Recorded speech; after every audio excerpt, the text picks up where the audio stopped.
रामकृष्ण हरे. सज्जन हो, आज आपणा पुढे वैराग्य म्हणजे नेमके काय या विषयावर व्हिडिओ सादर करत आहे. वैराग्य म्हणजे मुळातला शब्द आहे राग. राग म्हणजे प्रेम आणि त्याला वि उपसर्ग लागला की विराग म्हणजे वैराग्य. रागस्य भाव विराग आणि तस्य अस्तित्वम वैराग्यम म्हणजे विषयासक्तीपासून दूर होणे. पंचमहाभूतांचे जे विषय आहेत त्या विषयापासून, पंच इंद्रियाच्या विषयापासून दूर होणं म्हणजे वैराग्य.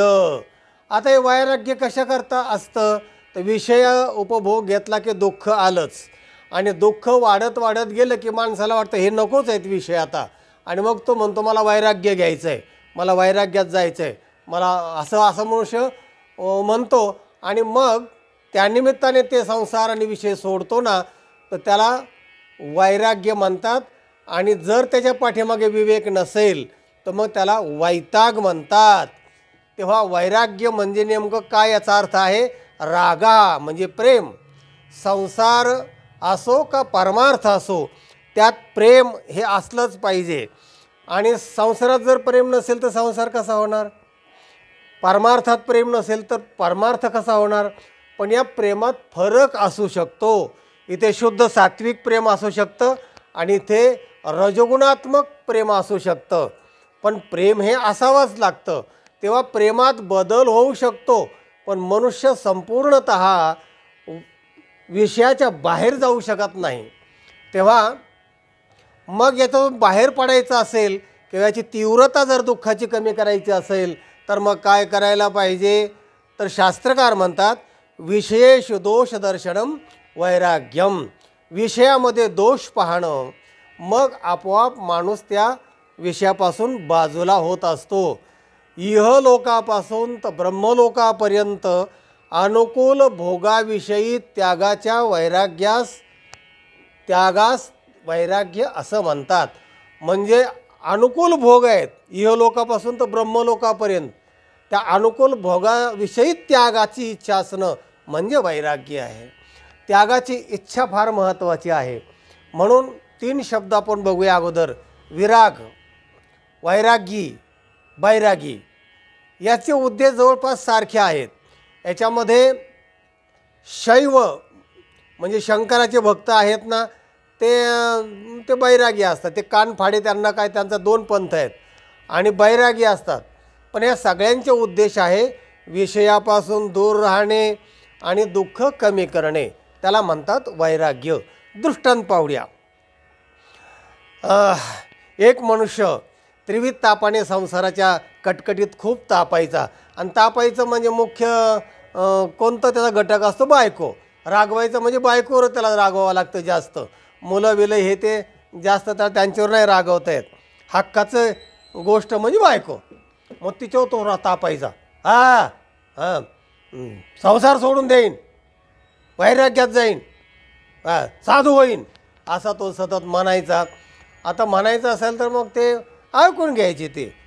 आता हे एक दिवशी त्याचं भांडण झालं आणि तो म्हणाला मी आता आत्महत्या करीन. ते म्हणले ओ साहेब, बऱ्याच वेळा झालं ऐकून तुमचं, आत्महत्या करीन, वैराग्य घेईन, साधू होईन, संसार सोडीन.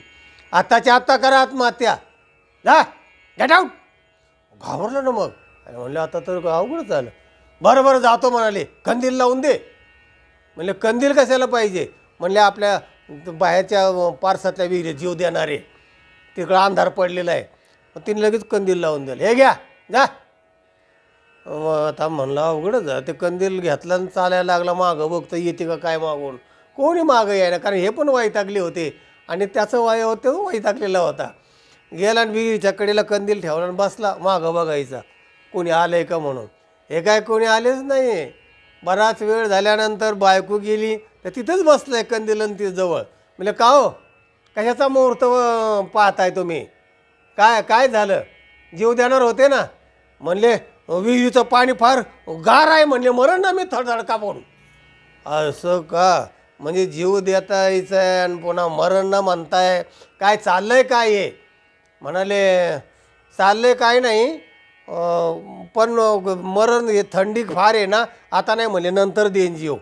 परत ते दोघंही म्हणून घरी आले. पुन्हा सांगायचा मुद्दा कसा की काही वैराग्य स्मशानापर्यंत जातात, काही वैराग्य घराच्या उंबारठ्यापर्यंत जातात आणि काही वैराग्य रानापर्यंत जातात. एक असाच बायकोवर वैतागून घरा सोडून जाईल जा म्हणले. गेला रानामध्ये, ज्या म्हशी चारायच्या होत्या ना त्या रानात तिथं जाऊन बसला आणि त्या म्हशी चरत होत्या, त्याच्याच म्हशी होत्या त्या. आणि मग संध्याकाळच्या वेळी त्या म्हशी जेव्हा निघाल्या गोठ्यामध्ये घरी यायला, त्या एका म्हशीचं शेपूट हातात धरणं आला आणि घराजवळ आल्यानंतर बायको बघती, अगं हे आले की म्हशीचं शेपूट धरून.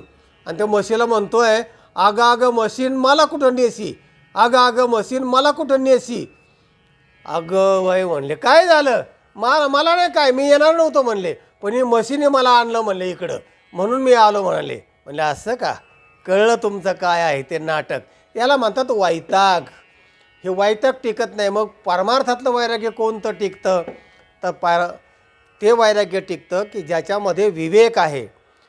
विवेकासहित वैराग्याचे बळ, धगधगित ज्वाळ अग्नी जैसा. विवेकासहित वैराग्याचे बळ. त्याच्या पाठीमागे विवेक असला पाहिजे, ज्ञान असला पाहिजे, सत्संगती असली पाहिजे, चांगल्या विचाराचं श्रवण असलं पाहिजे, तरच ते वैराग्य पार मरेपर्यंत मोक्षापर्यंत टिकून राहतं.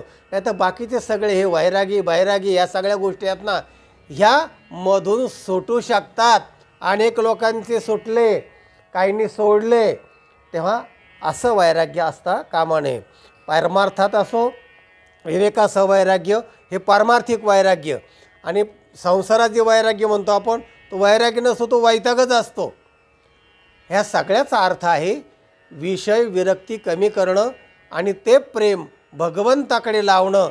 आणि जर तसं केलं तर वैराग्य घेऊन रानावनात जायची गरज नाही. न लगते सायास जावे वनांतरा, सुखे येतो घरा नारायण. तेव्हा विषयाचा बदल करा आणि ह्याच्याऐवजी परमार्थातले जे भक्तिप्रेम आहे, ज्ञानावरचं प्रेम आहे, याच्यावर आपण भर द्या. नाहीतर मग विषय असा आहे आपला की वैराग्य म्हणजे विषयेषु दोषदर्शनम वैराग्यम. म्हणजे विषयामध्ये दोष पाहायला लागा, म्हणजे हळूहळू तुमचं वैराग्य टिकून राहील आणि विषयापासून तुम्ही बाजूला राहाल. माऊली म्हणते ज्ञानेश्वरीमध्ये, वमिलिया अन्ना लाळन घोटी जेवी रसना, अंगन सुये आलिंगना प्रेताची या. वमिलिया अन्ना, आपण वांती केलेले अन्न पुन्हा आपण खात नाही, किळस येते ना आपल्याला, ते खाऊ शकत नाही आपण. लाळन घोटी जेवी रसना, अंगण सुये आलिंगना प्रेताच्या. किंवा प्रेत झालेला आहे 2 दिवसाचं, वास सुटला आहे, त्याला आपण प्रेमाने आलिंगन नाही देऊ शकत, आपण बाजूलाच राहू शकतो. तसं विषयामध्ये दोष पाहिले की मग माणूस त्या विषयापासून थोडा बाजूला राहतो आणि आपल्या चांगल्या विषयामध्ये जर आपण प्रेम केलं तर मग आपल्याला जे होणारं दुःख आहे, त्रिविध ताप आहे, ते कमी होतात. हा या व्हिडिओचा तात्पर्य अर्थ आहे. हा व्हिडिओ इतरांना पाठवा, लाईक करा आणि ज्यांनी सबस्क्राईब केलेलं नाही त्यांनी जरूर सबस्क्राईब करा. रामकृष्ण हरी.